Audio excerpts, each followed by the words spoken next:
Hello friends, welcome back to my new video guys and my YouTube channel guys. Today friends, we are going to talk about guys how can we disable guys tap sound in our Infinix phone device. Friends, we want to disable guys the tap sound guys. What is tap sound guys? You can see guys when we tap on button and when we click on any icon. So friends, you can see guys this background guys the tap sound guys we call it. So friends, how can we disable guys this screen tap sound?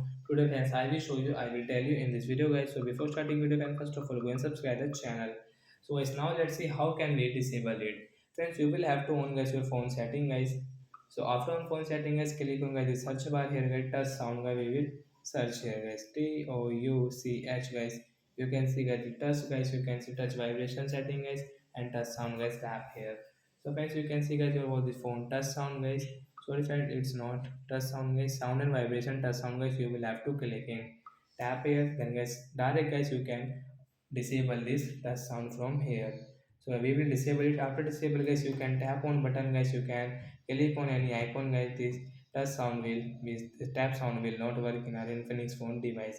So I hope friends you have understood how to disable tap sound. So bye guys.